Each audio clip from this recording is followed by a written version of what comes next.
அடுத்த மாதம் சட்டப்பேரவை தேர்தல் நடைபெறவுள்ள பீகார் மாநிலத்திற்கு பிரதமர் மோடி கடந்த ஒரு மாதத்தில் மட்டும் 1,00,000 கோடி ரூபாய்க்கு அதிகமான திட்டங்களை தொடங்கி வைத்திருப்பது கடும் விமர்சனத்துக்கு ஆளாகியுள்ளது.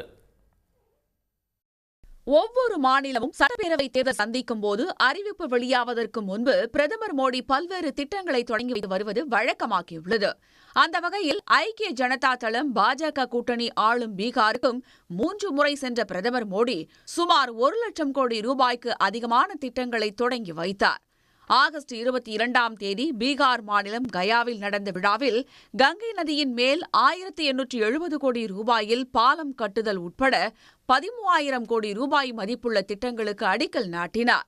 கயாவில் 6,880 கோடி ரூபாய் செலவில் விரிவுபடுத்தப்பட்ட பக்சர் அனல்மின் நிலையம் உள்ளிட்ட பல திட்டங்களையும் அவர் தொடங்கி வைத்தார்.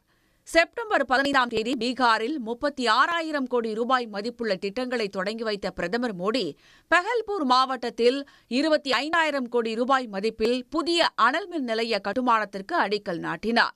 செப்டம்பர் 17ஆம் தேதி பிரதமர் தொடங்கி வைத்த பீகார் மாநில அமைப்பு சாரா தொழிலாளர்களுக்கான வருடாந்திர ஆடை உதவி திட்டத்தின் மூலம் 16 லட்சத்திற்கும் மேற்பட்ட தொழிலாளர்களுக்கு தலா 5,000 ரூபாய் வழங்கப்பட்டது. பெண்கள் சுயதொழில் தொடங்குவதை ஊக்குவிக்கும் வகையில் 75 லட்சம் பெண்களுக்கு தலா 10,000 ரூபாய் நிதி உதவி வழங்கும் திட்டத்தையும் செப்டம்பர் 28இல் பிரதமர் மோடி தொடங்கி வைத்தார். அடுத்த ஒரு வாரத்திலேயே இத்திட்டத்தின் கீழ் மேலும் 46 லட்சம் பெண்களுக்கு தலா 10,000 ரூபாய் வழங்கப்பட்டது. தேர்தல் தேதி அறிவிப்பதற்கு 2 நாட்கள் முன்னதாக கூட பீகாரில் பட்டதாரி இளைஞர்களுக்கு தலா 1,000 ரூபாய் வழங்குதல் உட்பட 62,000 கோடி ரூபாய் மதிப்புள்ள திட்டங்களை பிரதமர் மோடி தொடங்கி வைத்தார்.